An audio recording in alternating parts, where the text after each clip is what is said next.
Some say books hold the greatest secrets of all, but in the dusty town of Copper Creek, Arizona Territory, 1875, the biggest mystery wasn't found in any leather-bound volume. It was the quiet woman who tended them. They called her Miss Sarah Thorne, the town's librarian. Though nobody quite remembered when she'd first arrived, some folks said she'd come west on the morning stage 5 years back, clutching nothing but a carpetbag and a letter of recommendation from a Boston library. Others swore she'd been there longer, her presence as constant as the desert wind that whistled through the canyon. What everyone did agree on was that Miss Thorne was about as threatening as a dove in springtime.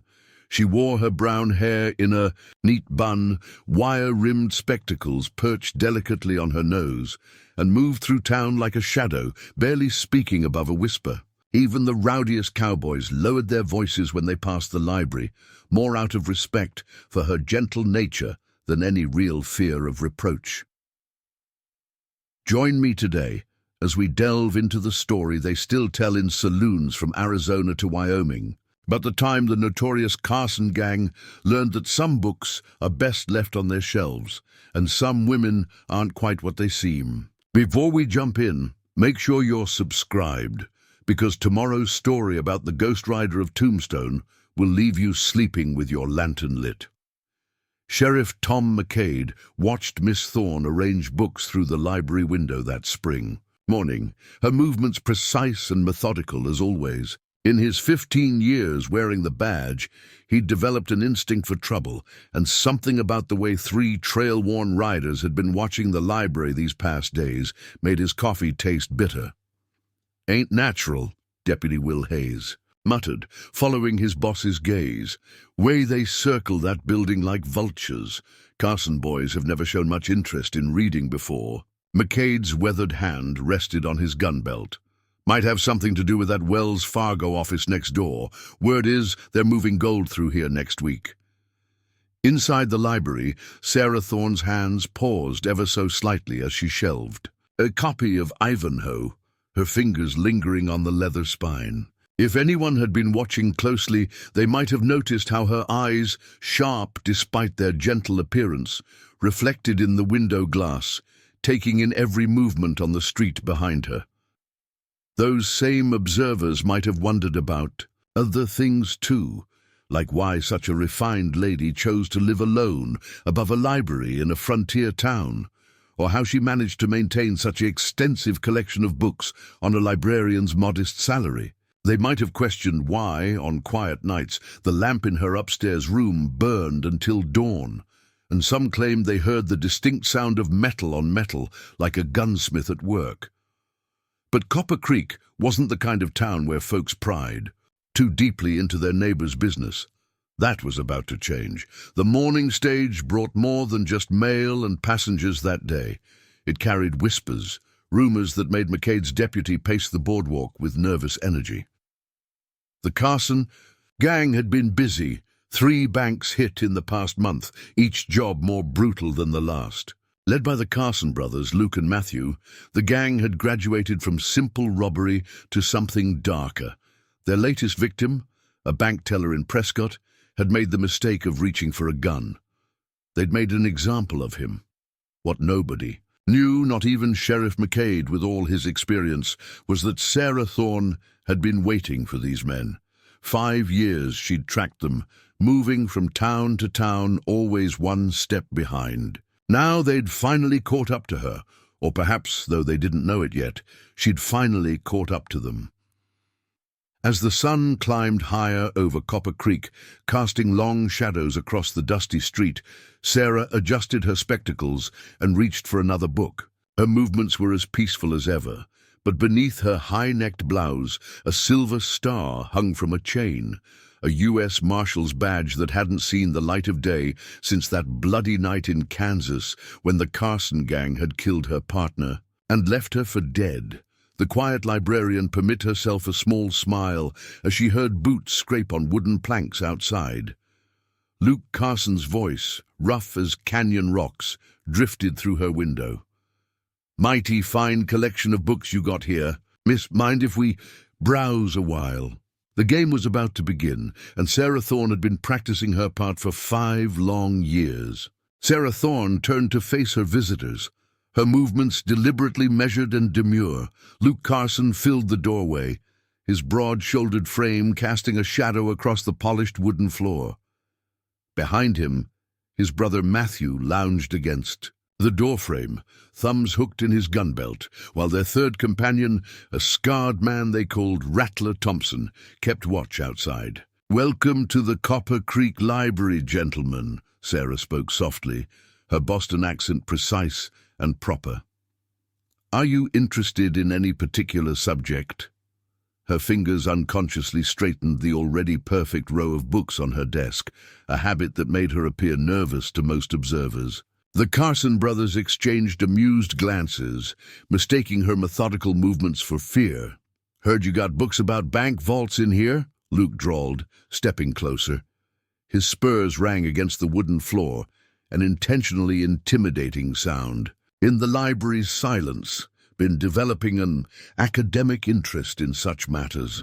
A cruel smile played at the corners of his mouth, the kind of smile that had made stronger men step aside.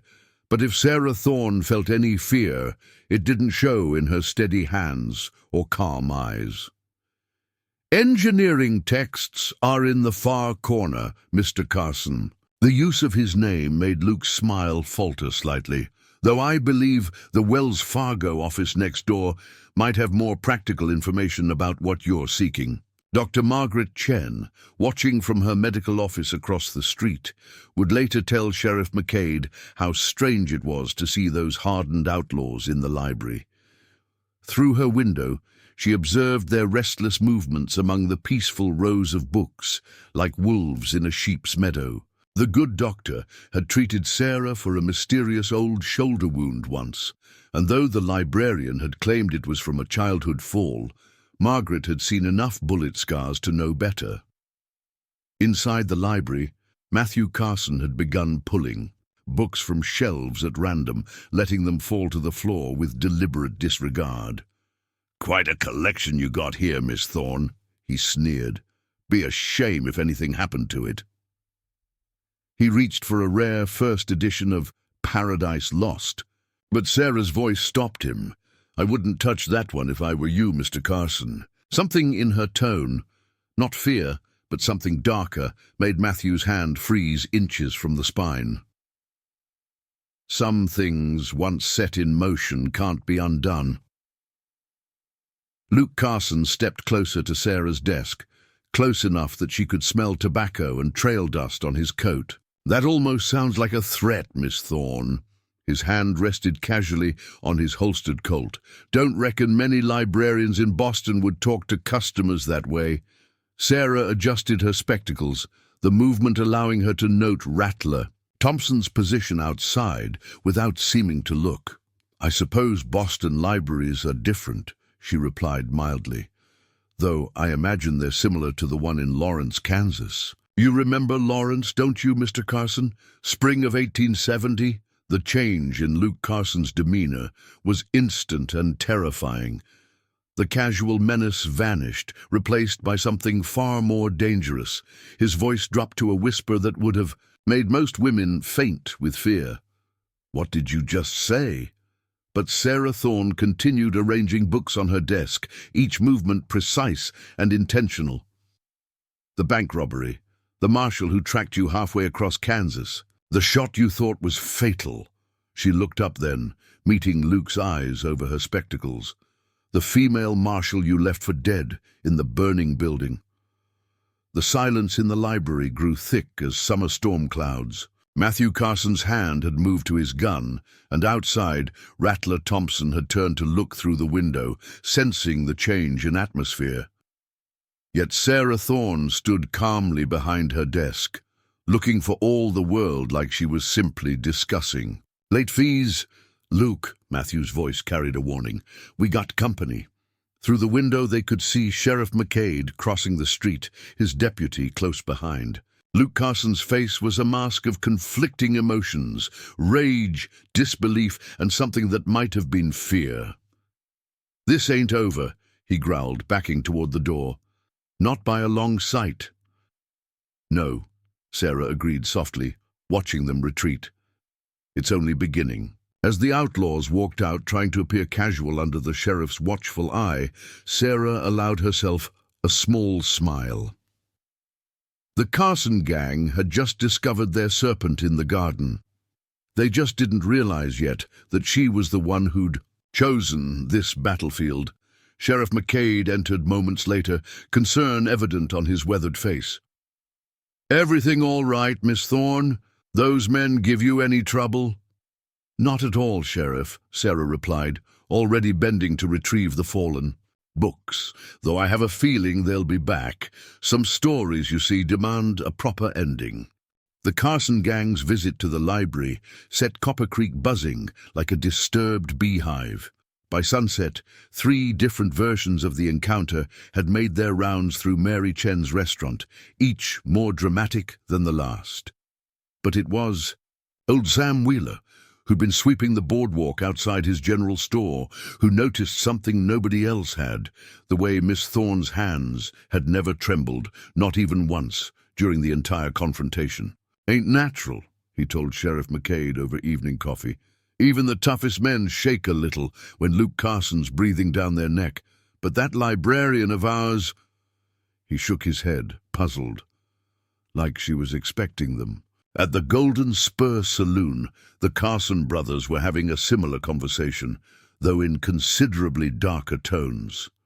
Luke paced the private room they'd rented, his boots wearing a path in the wooden floor. "Lawrence," he muttered. She knew. About Lawrence. Matthew Carson nursed his whiskey, his face troubled. Could be coincidence. News travels. News about a bank job that never made the papers? Luke stopped pacing. About a marshal nobody knew was a woman. He slammed his fist on the table, making the glasses jump. She knows, Matt. Somehow, that quiet little mouse knows things nobody outside the gang should know.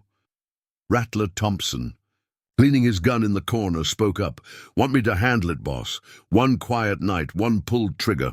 His scarred face twisted in a grotesque smile. "No." Luke's voice was deadly calm. "First we find out what she knows, who she's told. Then—" His hand caressed his gun grip meaningfully. But Sarah Thorne was already several moves ahead in this deadly game of chess. In her apartment above the library, as darkness settled over Copper Creek, she finally allowed herself to drop the mask she'd worn for 5 years. The neat bun came down, revealing a long scar at her hairline. Another souvenir from that night in Lawrence. From a hidden compartment beneath a floorboard, she retrieved a wooden box that hadn't seen daylight since she'd arrived in town. Inside lay her true identity. Marshal Sarah Swiftshot Sullivan's badge, her custom Colt Lightning with pearl grips, and a stack of wanted posters, the top one bearing Luke Carson's face. But it was the photograph beneath that made her hands finally tremble. Herself and Marshal James Cooper, taken 1 week before the Carson gang had burned down the Lawrence Bank with them inside. "Almost time, James," she whispered to the photograph. "Almost time." Dr. Margaret Chen's sharp eyes hadn't missed the way Sarah favored her right leg slightly as she climbed the library stairs that evening. The doctor had been in Lawrence during that terrible spring, had helped tend the wounded after the bank fire. She remembered stories of a female marshal, though she'd never made the connection until now. As she watched lamplight glow in the library's upper window, Margaret made a decision. The knock on Sarah's door came just before midnight. She opened it, gun hidden behind her skirts, to find Margaret standing there with her medical bag.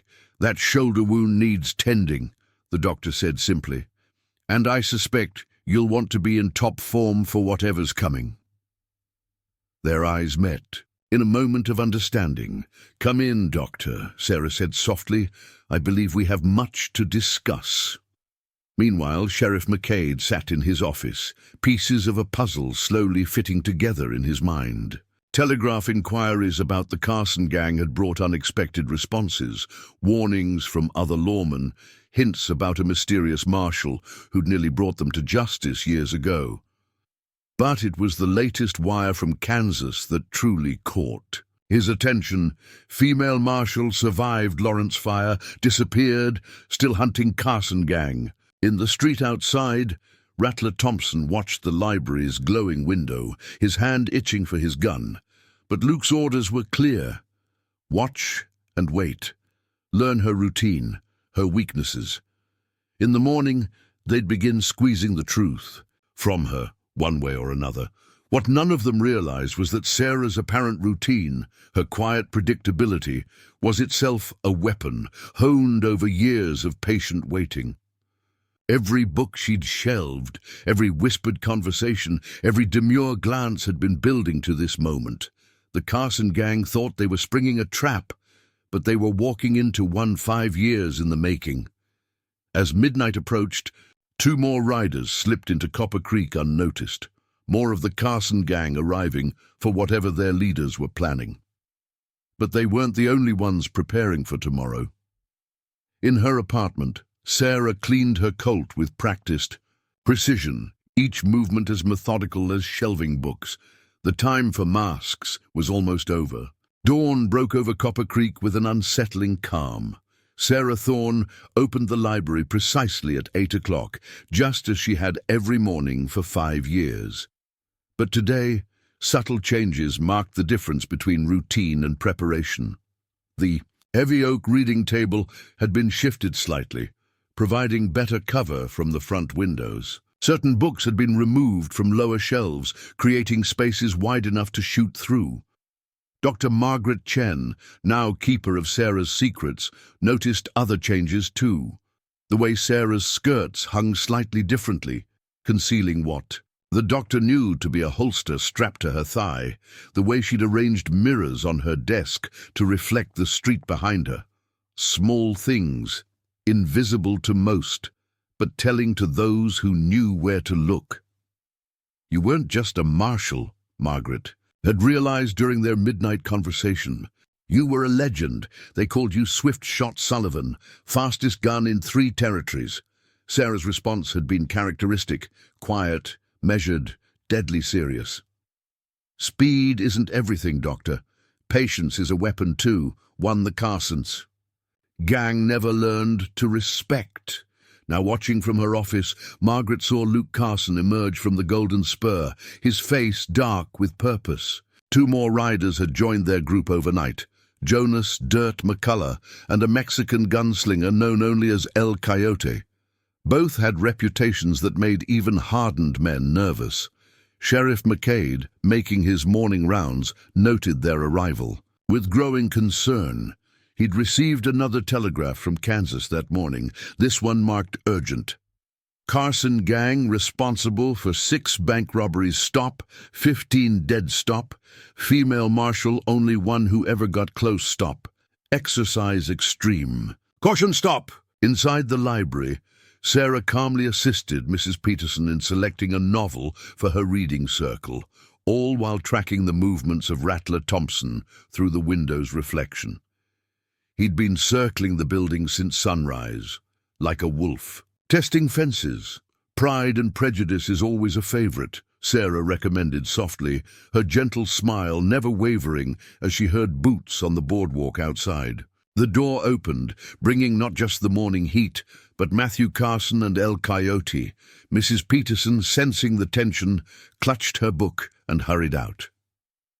"Hope we're not interrupting story time," Matthew drawled, but his casual tone couldn't hide the predatory gleam in his eyes. El Coyote moved silently to one side, his serape concealing his hands. "The library is open to all," Sarah replied, adjusting her spectacles, "though I don't recall either of you gentlemen signing up for lending." "Privileges." Matthew's smile turned cruel. "Oh, we ain't here to borrow anything, Miss Thorne, or should I say, Marshal Sullivan?" The name hung in the air like gun smoke. Sarah's expression didn't change, but something shifted in her stance, subtle, yet profound. Gone was the demure librarian's stoop, replaced by the straight-backed poise of a veteran gunfighter. 5 years, Matthew continued, circling her desk. 5 years you've been hunting us. Got to admit, this whole librarian thing. He gestured around the room. That was clever. Real clever. Luke's been driving himself crazy trying to figure out how you survived that fire. Perhaps, Sarah's voice remained soft but had lost its affected Boston accent, you should ask your brother about the back door he forgot to watch. About the stream behind the bank where a wounded marshal could cool burning flesh.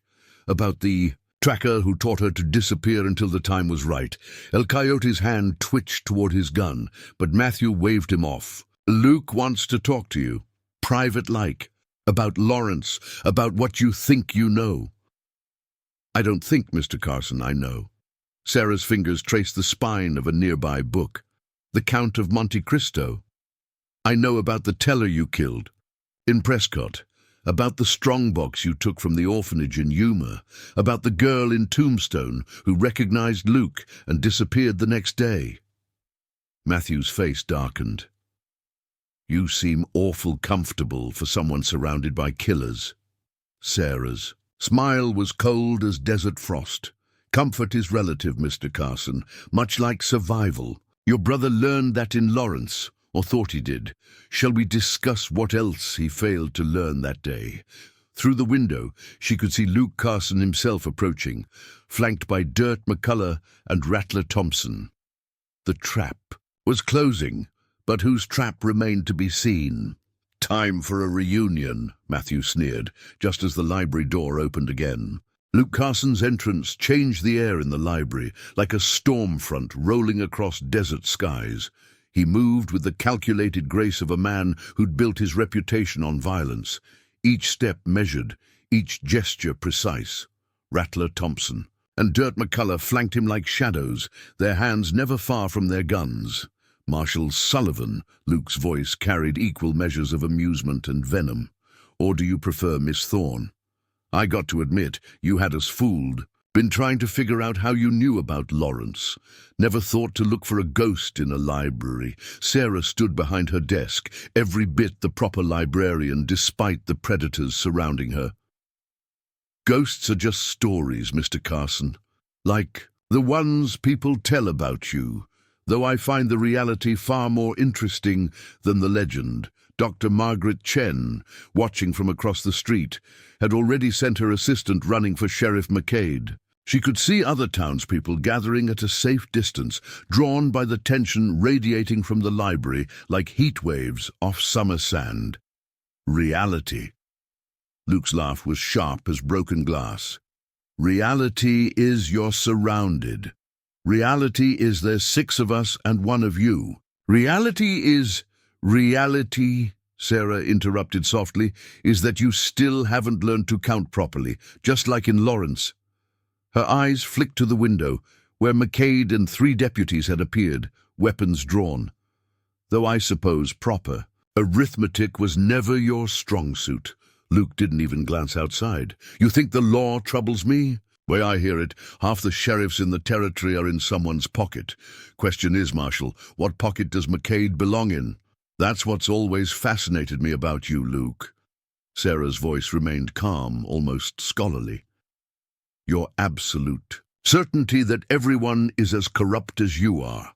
It's why you never saw me coming in, Lawrence. Why you still don't see what's really happening here.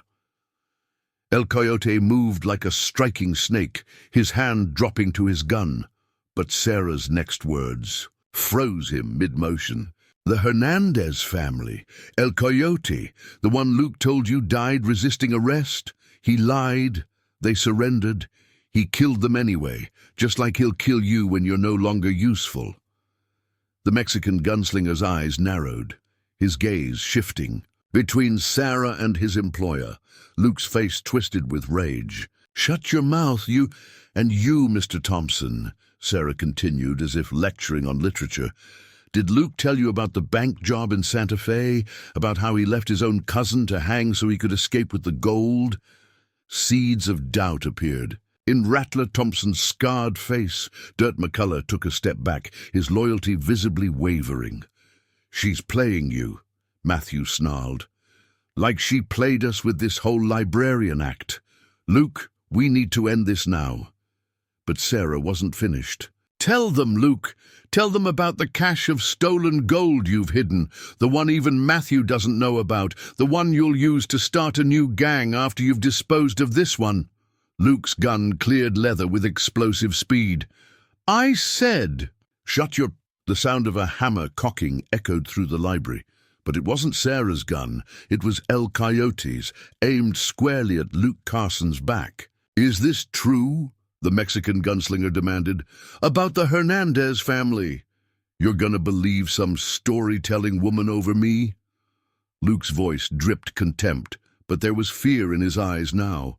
Sarah's smile was cold as a desert night. "Books aren't the only things that hold stories, Mr. Carson. Wounds tell tales too, like the distinctive pattern your gun leaves on its victims, the same pattern found on the Hernandez children." Outside, more townspeople had gathered. Sheriff McCade's voice carried through the window. "Carson, you and your men come out with your hands up." But the real threat wasn't outside anymore. El Coyote's gun hadn't wavered, and now Rattler Thompson's hand had drifted to his own weapon, uncertainty plain on his face. Luke Carson found himself at the center of a circle of former allies, each one remembering past betrayals, each one wondering if they were next. "It seems," Sarah observed quietly, "that proper research is a valuable skill after all. One never knows what secrets might be uncovered in quiet hours of study." The Carson gang's carefully maintained unity was unraveling thread by thread, and, in the midst of it all, the librarian stood calm as still water, watching 5 years of patience bear deadly fruit. The tension in the library had reached a breaking point. Luke Carson stood at its center, his gun still trained on Sarah, while El Coyote's weapon remained steadily pointed at his back. Afternoon sunlight streamed through the windows, catching dust motes that danced like golden sparks in the charged air. "You're all fools," Luke snarled, his facade of control cracking. "Everything we've built, everything we've accomplished, and you're letting some book-reading woman tear it apart with stories." Sarah's voice carried through the silence, steady as a church bell. "Stories have power, Mr. Carson, like the story of how you really got that scar on your neck, not from a marshal's bullet like you claim, but from trying to garrote your own brother in his sleep during the Yuma heist." Matthew Carson's face went pale, his hand unconsciously touching the knife at his belt. "Luke, that true?" "Of course it ain't true." Luke's voice rose, desperation creeping in. "Matt, you're my blood. We've been riding together since we were kids. You're gonna believe some—" "Show them the watch, Luke," Sarah interrupted quietly. "The one you wear on a chain, the one you told Matthew belonged to your father." Luke's free hand clutched protectively at his vest pocket. Matthew's eyes narrowed. "Luke?" "It belonged to the bank manager in Yuma," Sarah continued, adjusting her spectacles with deliberate calm. "The one who supposedly escaped with half the gold. Except he didn't escape, did he, Luke? And the gold didn't disappear. You killed him, took his watch as a trophy, and hid the gold yourself." Outside, Sheriff McCade had positioned his deputies strategically around the building. Dr. Margaret Chen had begun quietly evacuating nearby businesses, her experience telling her that violence was inevitable. The crowd of onlookers had grown, drawn by the drama unfolding in their quiet town's library. Inside, Dirt McCullough stepped away from Luke, moving closer to the window. "I remember that manager. You said he double-crossed us, made us kill those guards for nothing, because you're all blind." Luke's control snapped completely. "Blind, stupid cattle who needed someone smart enough to lead you, someone willing to do what had to be done. Like burning down a bank with a marshal inside?" Sarah's words cut like a razor. "Or was it because Marshal Cooper recognized you from before? Because he knew about the family you murdered in Kansas, before you even—" "Started robbing banks?" Luke's gun swung toward her with deadly intent, but three things happened simultaneously. El Coyote's finger tightened on his trigger, Matthew Carson drew his knife, and Sarah Thorne moved with the liquid grace of a mountain cat. The legendary speed that had earned her the nickname Swift Shot Sullivan was no mere story. Her hand emerged from beneath her desk, holding her pearl-handled Colt, the movement so fast it seemed to blur in the dusty sunlight. "I wouldn't," she said softly. "I've had 5 years to plan this moment, Mr. Carson. 5 years to practice that draw. Would you like to test whose hands are steadier?" Luke found himself at the center of a deadly circle. His own brothers. Knife, El Coyote's gun, and the weapon that had nearly ended his career in Lawrence. Even Rattler Thompson had drawn now, though his scarred face showed confusion about where to aim. "You were right about one thing," Sarah continued, her librarian's whisper carrying clearly in the tension-filled room. "I did play you all. Every quiet day, shelving books, every demure smile, every careful movement. It was all for this moment. When you'd be so busy watching the quiet librarian, you'd forget to watch each other." Through the window came Sheriff McCade's voice again. "Last chance, Carson.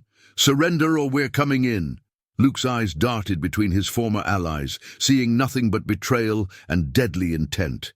His empire of violence and fear was crumbling, brought down not by force of arms but by carefully planted seeds of truth. "Time to choose, gentlemen."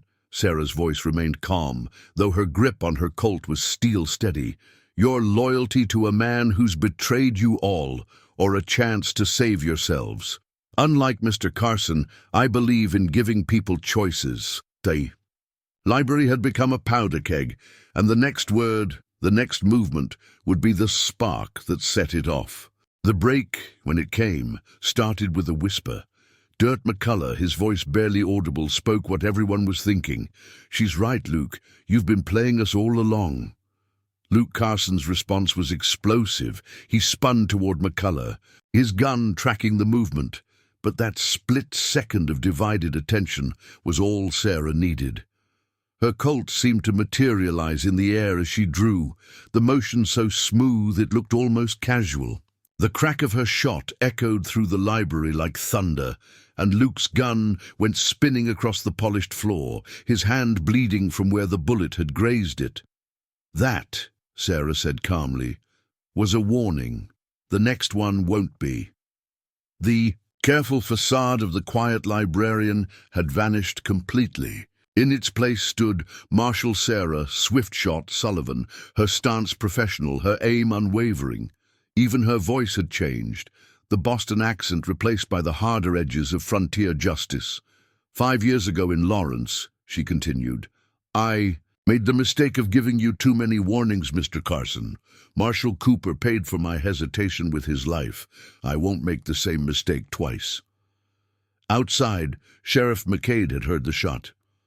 "Move in," he ordered his deputies. But Sarah's voice carried through the window with commanding authority.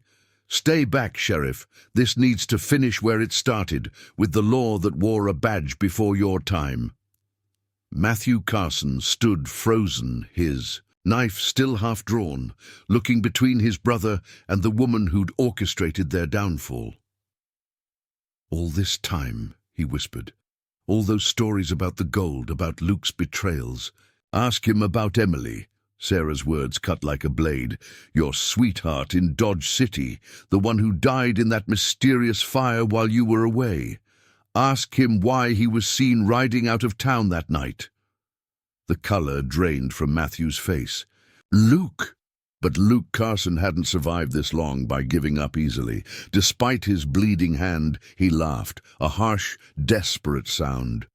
"You really think these men will believe a woman over me? After everything we've been through together?" "I believe her." El Coyote's voice was cold as desert night. "The Hernandez family. They were mi primos, my cousins.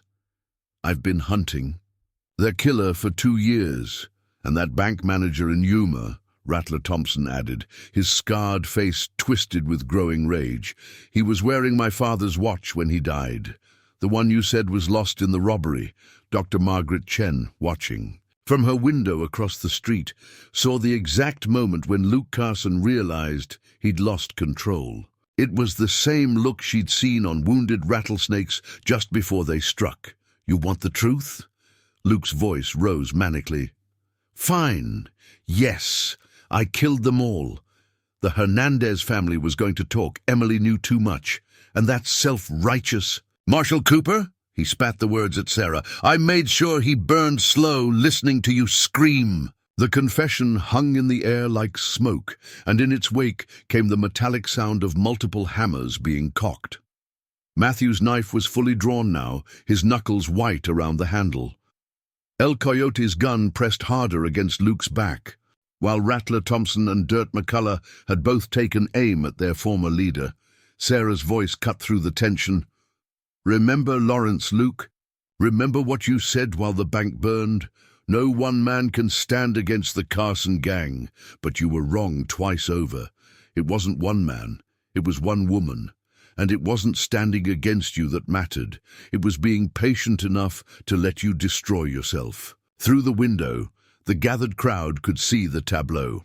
The infamous Carson gang turned against itself, their legendary unity shattered by carefully archived truths and patiently preserved evidence.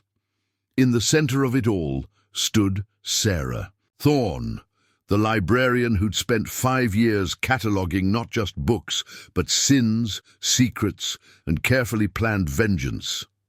Luke's eyes darted between his former companions, seeing nothing but death in their faces. His good hand twitched, inching toward his boot where everyone knew he kept a derringer. Sarah's grip on her Colt tightened imperceptibly. Don't, she said softly. Some stories deserve better endings. Luke Carson had built his empire on violence, and he wasn't about to let it end in a library. His move for the derringer was a blur of desperate speed, but Sarah had spent 5 years preparing for this moment. Her second shot cracked through. The air before his fingers could close around the hidden gun, the bullet splintering the floorboards at his feet. That's 2 warnings, she said quietly. There won't be a third. But Luke had already lunged sideways, grabbing a young boy who'd been watching wide-eyed through the library door. Tommy Wheeler, the general store owner's son, barely had time to cry out before Luke's bleeding hand clamped around his throat. Drop the gun, Marshal, Luke snarled, using the boy as a shield, or we'll see if you can live with another death on your conscience. The other gang members hesitated, their weapons wavering. Even Matthew's knife lowered slightly, years of following his brother's lead, warring with newfound knowledge of betrayal. Sarah's response surprised them all. She smiled. Tommy, she said calmly, as if conducting a normal library session, remember what we practiced? The boy's frightened expression shifted to determined concentration. In one smooth motion, he went limp, dropping his full weight while simultaneously driving his heel into Luke's instep, exactly as Sarah had secretly taught him and other town children during their special reading lessons. Luke's grip loosened. For just a fraction of a second, but it was enough. Tommy twisted free and dove behind a bookshelf as Sarah's third shot rang out, catching Luke high in the shoulder and spinning him backward. You taught the children? Matthew's voice held equal parts awe and disbelief. A good librarian, Sarah replied, her aim never wavering, prepares for every possibility. 5 years is a long time to plan, Mr. Carson. Long enough to train an entire town. As if to prove her point, Tommy's mother, Jane Wheeler, appeared in the doorway, wielding a shotgun with practiced ease. Other townspeople were visible through the windows now, armed and ready. Merchants, ranchers, even the local schoolteacher. All of them had been part of Sarah's patient preparation, though none had known the full truth until today. Your brother never understood the power of knowledge, Sarah continued, addressing Matthew but watching Luke. He thought books were just paper and ink. He never realized they could teach people to stand together, to protect what's theirs. Luke, bleeding and cornered, laughed maniacally. You think these sheep can stand against what's coming? The Carson gang has friends, powerful friends. When they hear about this, they already have. Sheriff McCade's voice carried through the window. Those telegrams you've been waiting for, about the gold shipment, they were sent by Marshal Sullivan's allies. The real gold wagon never left Fort Apache.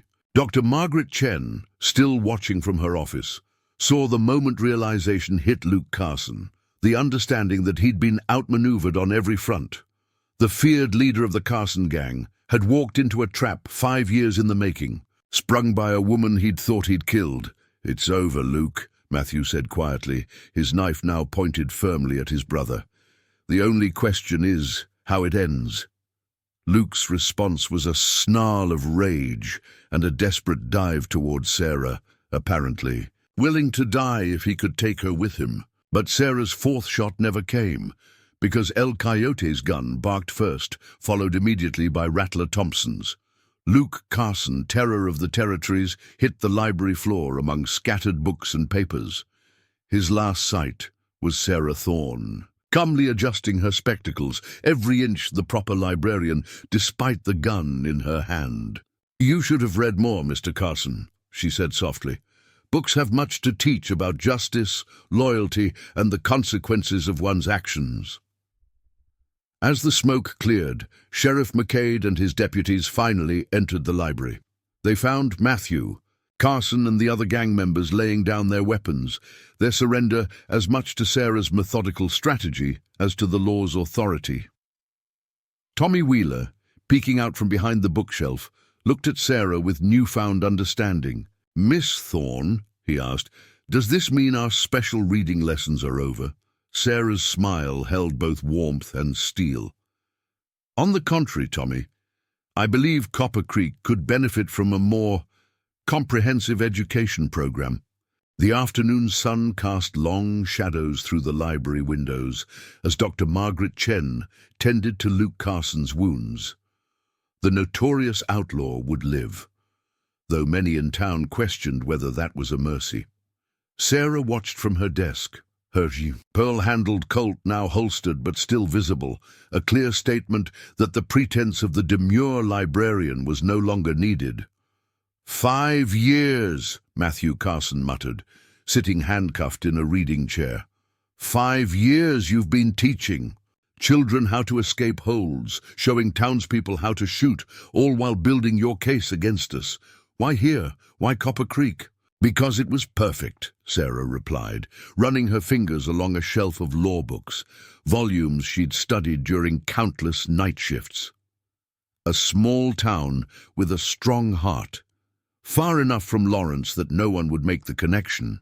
Close enough to your usual territory that you'd eventually find me. Though I admit, the Wells Fargo office next door was a convenient coincidence." Sheriff McCade, supervising as his deputies secured the prisoners, shook his head in amazement. The reading circles, the children's story hours, the town meetings, in the library, they were all training sessions. "Knowledge takes many forms, Sheriff," Sarah said, her voice carrying echoes of both the librarian she'd pretended to be and the marshal she truly was. "Sometimes it's in books, sometimes it's in learning how to protect your home. The Carson gang wasn't the only threat this territory faces." El Coyote, still free, but now without his weapons, stood by the window. "The Hernandez family. You knew they were my cousins all along." "I knew everyone's story," Sarah confirmed. "Every connection, every grievance, every secret. That's what librarians do. We collect and organize information. The fact that it was about bullets and betrayals rather than books was merely a matter of context." Outside, the town was coming alive with activity. Telegrams were flying out to neighboring communities, spreading word of the Carson gang's fall. But in Copper Creek itself, people were gathering in small groups, sharing stories of their own roles in Sarah's intricate plan. Jane Wheeler proudly told anyone who would listen how Sarah had taught her to shoot during poetry appreciation meetings. The school teacher, Mr. Harrison, explained how literature discussions had actually been lessons in observation and strategy. Even old Sam Wheeler admitted that his daily sweeping of the boardwalk had been cover for monitoring the town's comings and goings. "What happens now?" Dirt McCullough asked, his voice carrying genuine curiosity rather than fear. "To us, I mean. We're still wanted men." Sarah shared a look with Sheriff McCade before responding. "That depends on you. I've spent 5 years studying not just Luke's crimes, but each of yours. I know who acted from loyalty and who from cruelty, who can be reformed and who's too far gone. The judge will have my complete reports." Dr. Chen finished bandaging Luke and moved to check Matthew's knife wound from the earlier struggle. "You've given them something Luke never did," she observed. "A choice. Choices are important," Sarah agreed, beginning to restore order to the scattered books, a habit too ingrained to break. "Like the choice I made in Lawrence when I decided not to die in that fire. The choice to become someone else, to wait, to plan. Even now, they all have choices to make."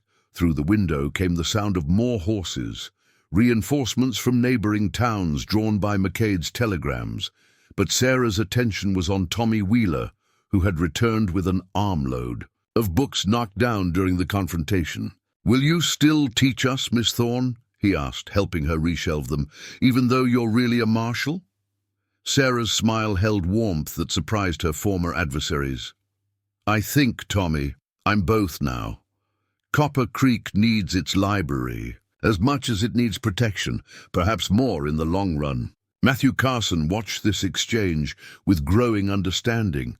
"You really did become part of this town, didn't you? It wasn't all an act." "The best covers," Sarah replied, straightening a row of books with professional precision, "are the ones that become true.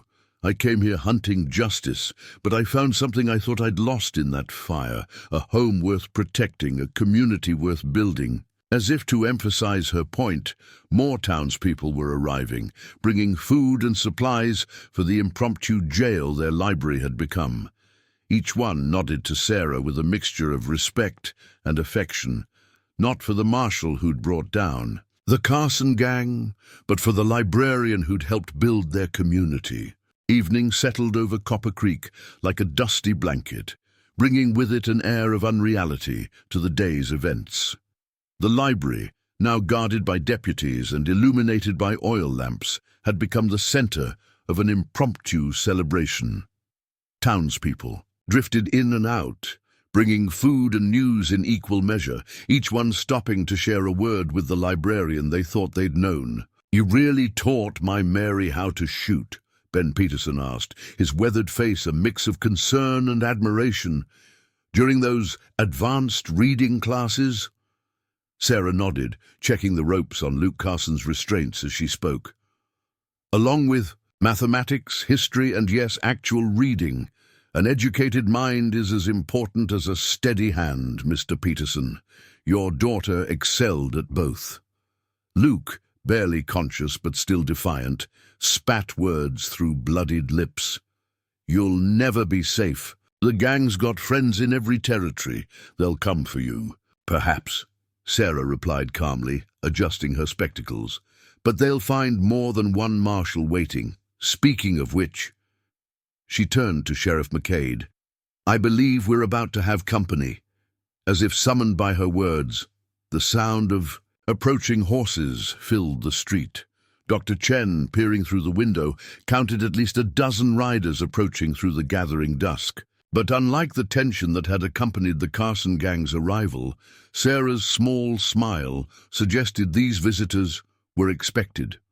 The library door opened to reveal a tall man wearing a marshal's badge, his face weathered by sun and experience. "Heard you finally sprung your trap, Sarah," U.S. Marshal Daniel Hawthorne said by way of greeting. "Took you long enough."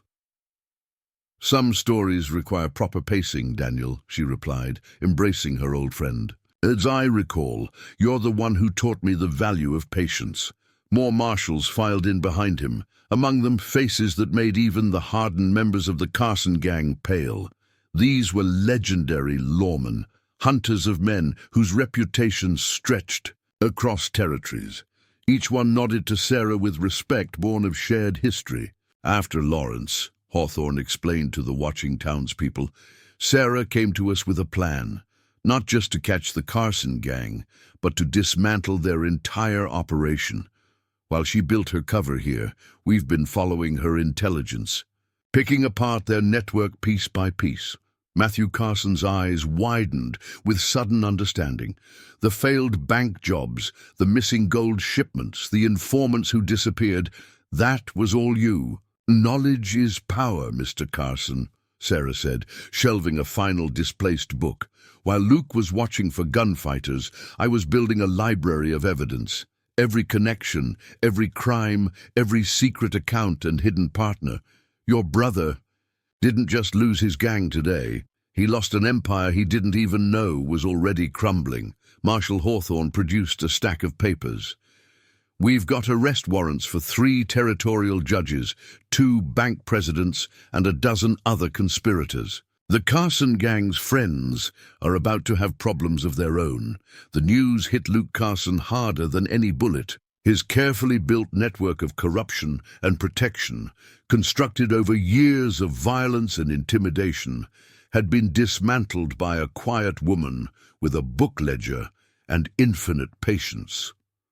"What about the gold?" Rattler Thompson asked suddenly.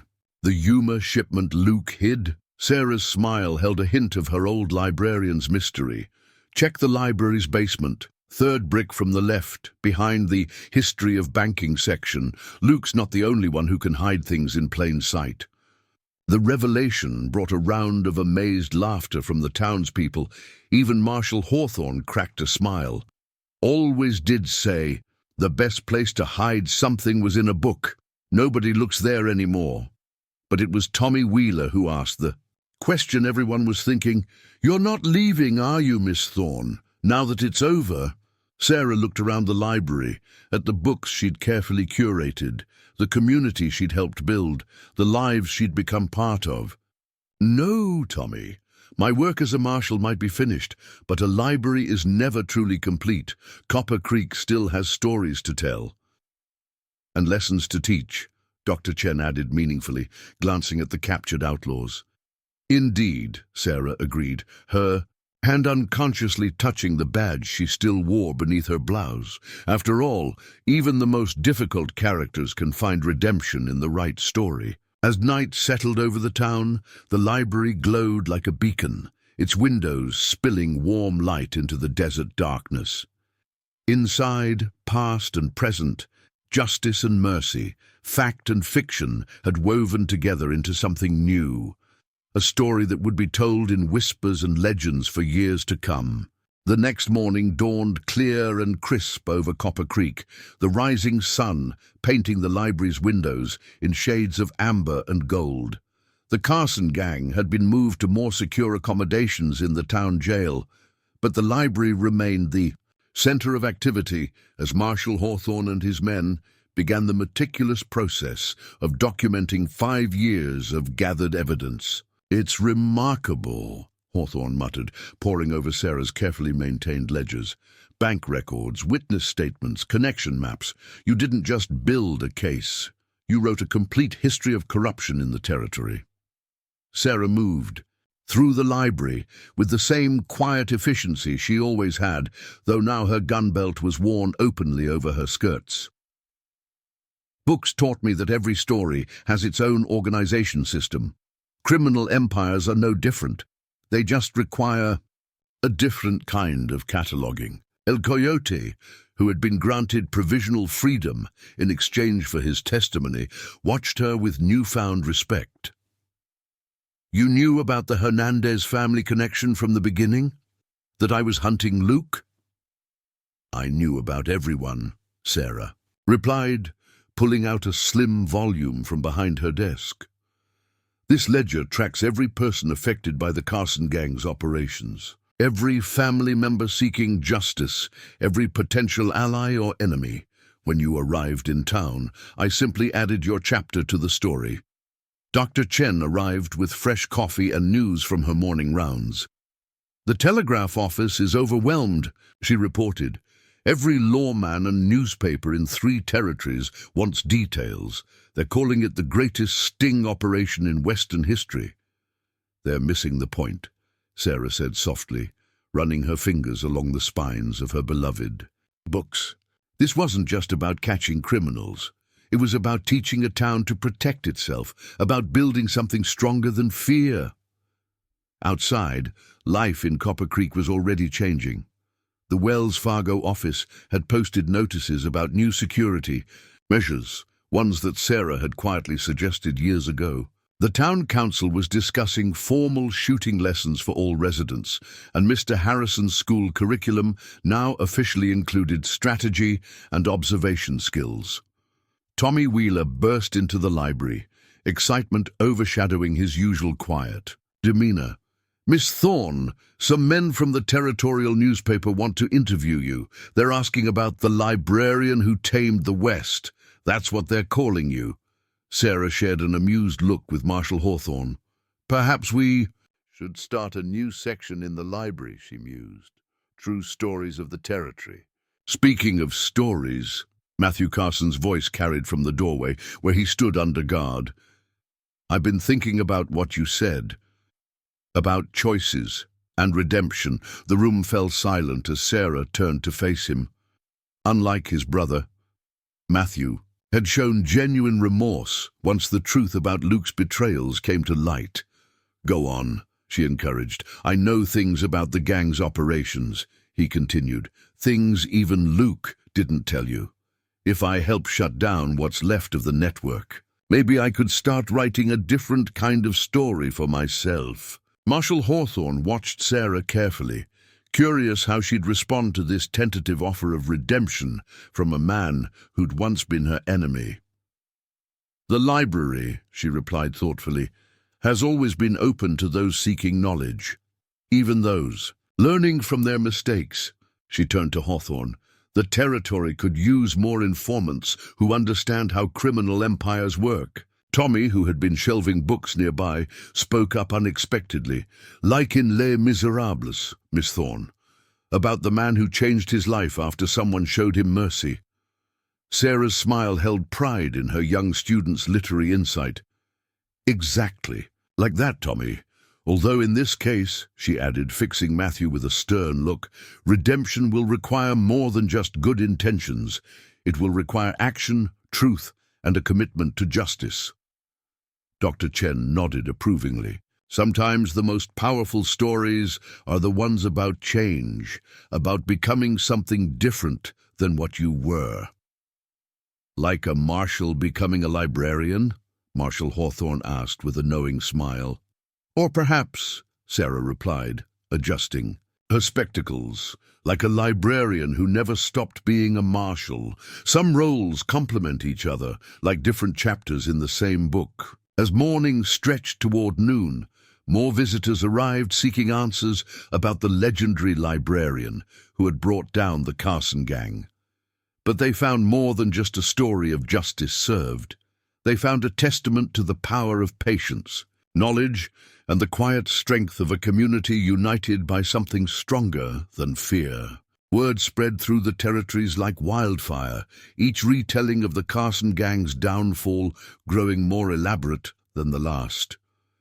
In saloons from Santa Fe to Tombstone, men spoke in hushed tones about the librarian who'd outfoxed the West's most notorious outlaws. But in Copper Creek itself, the truth was proving even more remarkable than the legend.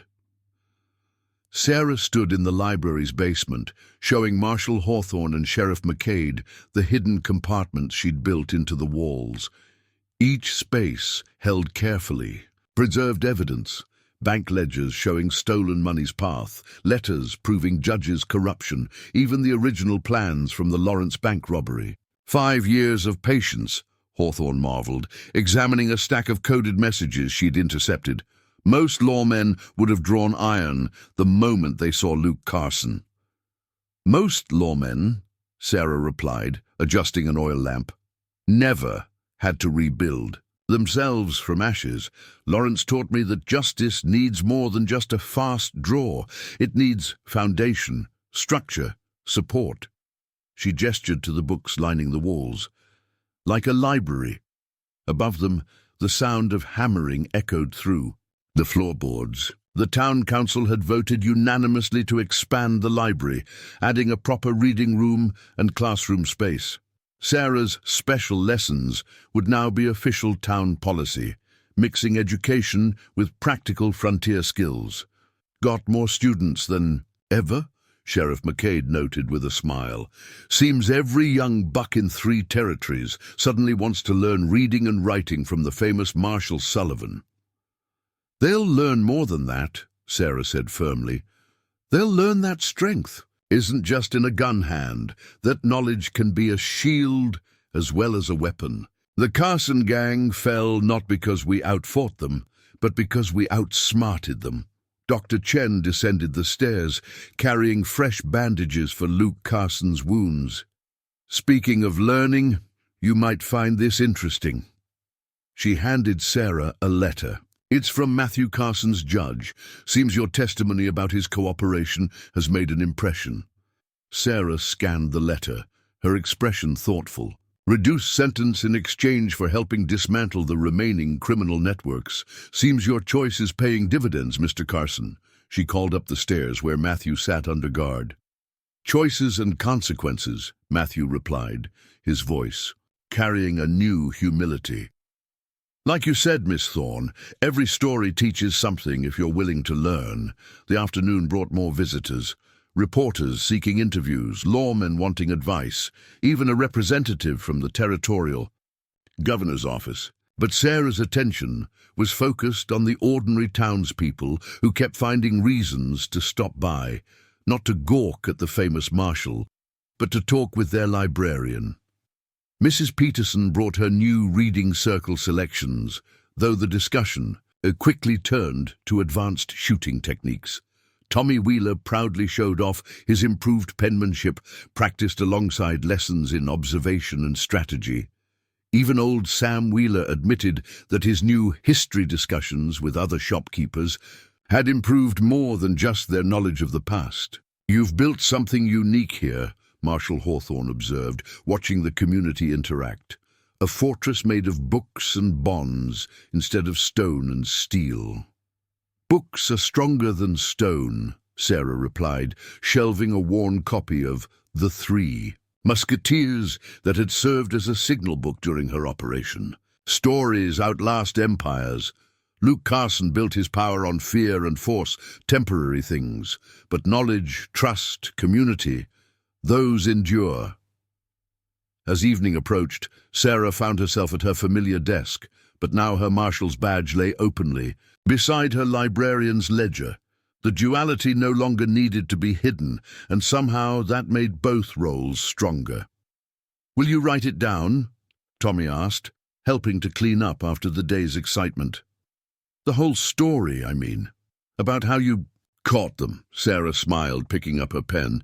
"Every story deserves proper documentation, Tommy, though I suspect this one will need its own special section in the library." "Under history or adventure?" the boy asked earnestly. "Perhaps," Sarah mused, beginning to write, "we'll file it under truth, which is often more remarkable than any fiction we could imagine." Outside, the setting sun painted Copper Creek's main street in shades of gold and shadow. The town had changed, but unlike the changes brought by violence and fear, these transformations had made it stronger. In the library's windows, lamplight glowed like a beacon, promising not just knowledge, but also protection, community, and the kind of strength that comes from understanding rather than force. A week after the Carson gang's fall, Sarah stood in the newly expanded reading room, watching dust motes dance in the morning light. The library had transformed, much like the town itself. New shelves lined the walls, filled not just with books, but with the collected wisdom of a community that had learned to defend itself, Marshal Hawthorne, and most of his men had departed, escorting Luke Carson and the unrepentant members of his gang to face territorial justice. But their absence hadn't left a void. Instead, it highlighted how much Copper Creek had grown beyond needing outside protection. "Never seen anything like it," Sheriff McCade remarked, joining Sarah by the window. "Got 3 neighboring towns asking to send folks to study your methods. Even the Territorial Marshal's office wants to know how you built this, what did you call it?"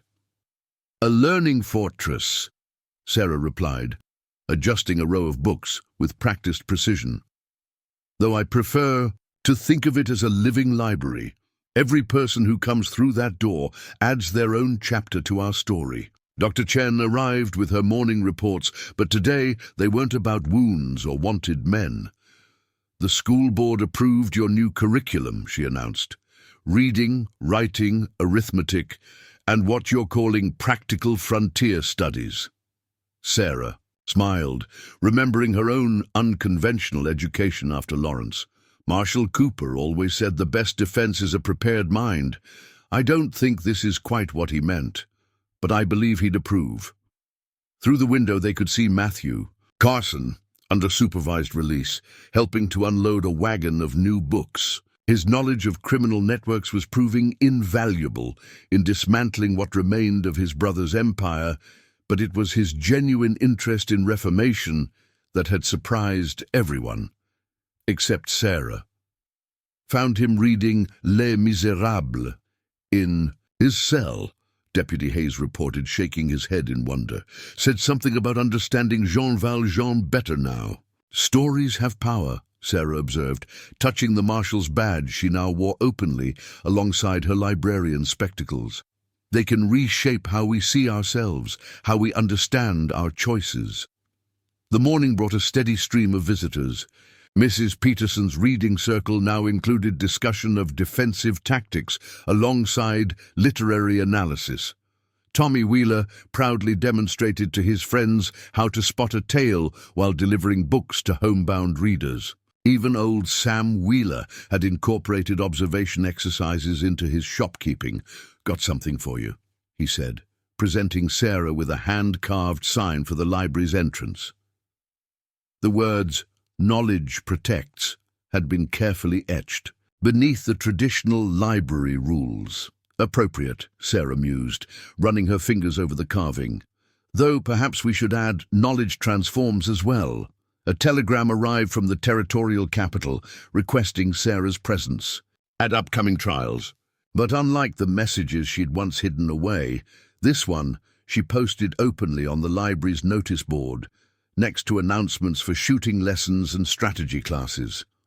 "Will you go?" Tommy asked, helping to catalogue a new shipment of books. "On law and justice. Some testimony can't be delivered from afar," Sarah replied, but her smile was reassuring. "Don't worry, Tommy. A good librarian always returns to her books." The afternoon brought more signs of change. El Coyote, preparing to testify against Luke's corrupt allies, sat in a corner reading about legal procedures. Former gang members, who'd chosen cooperation over prison time, were learning to read alongside town children, their rough hands carefully turning pages instead of handling guns. "You've created something extraordinary here," Dr. Chen observed, watching the diverse group of students. "Not just a haven of knowledge, but a place of second chances." Sarah nodded, remembering her own journey from the ashes of Lawrence to this moment. "Every library is a place of transformation, Doctor. We just made ours a bit more practical." Evening approached. Sarah began her usual closing routine, though now it included checking ammunition stores alongside returning books to their proper places. The duality no longer felt like a disguise. It had become a perfect synthesis, as natural as the desert sunset painting the library windows in shades of gold. "Miss Thorne," Tommy called from the doorway, "some reporters are asking if you're really going to stay on as both marshal and librarian." Sarah smiled, touching a bullet scar beneath her proper collar. Tell them, Tommy, that some stories don't end. They just begin new chapters. A month after the Carson gang's downfall, Copper Creek had settled into a new rhythm. The library, now doubled in size, hummed with activity as Sarah Thorne moved through her domain, equally comfortable adjusting books or checking holsters. The story of the librarian marshal had spread far and wide, but the truth that emerged was far more powerful than any legend. "Got the verdict from Luke Carson's trial," Sheriff McCade announced one morning, holding up a telegram. "Him and his corrupt friends will be spending a long time contemplating their choices in Yuma prison." Sarah nodded, shelving a worn copy of The Count of Monte Cristo, a book that had served as both inspiration and warning during her years of patient waiting. "And Matthew?" 5 years, with possibility of early release for continued cooperation. Judge was impressed by his commitment to change. "Seems your reading assignments made quite an impression." Through the window, they could see Tommy Wheeler teaching younger children the observation games Sarah had once disguised as story time. The sight brought a smile to her face, not the careful, measured expression of her librarian days, but something genuine and warm. "You know," Dr. Chen said, joining them with her morning coffee, "when I first treated your shoulder wound, I thought you were running from something. Never occurred to me you were running toward something instead." "Sometimes," Sarah replied, "the best way to heal old wounds is to prevent new ones. Marshal Cooper taught me that justice isn't just about punishment, it's about building something better." The afternoon brought a surprise visitor, Marshal Hawthorne, returning from the territorial capital with news. "Governor's creating a new position," he announced. "Special Marshal for Educational Affairs. Seems someone proved that books and badges work well together." Sarah raised an eyebrow. "The territory's first librarian marshal?" "More than that," Hawthorne grinned. "They want you to train others, set up similar programs in other towns.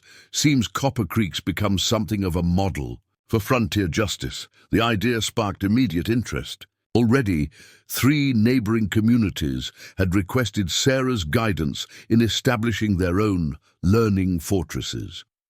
Even the Territorial Marshal's Office had begun incorporating strategy and observation lessons into their training.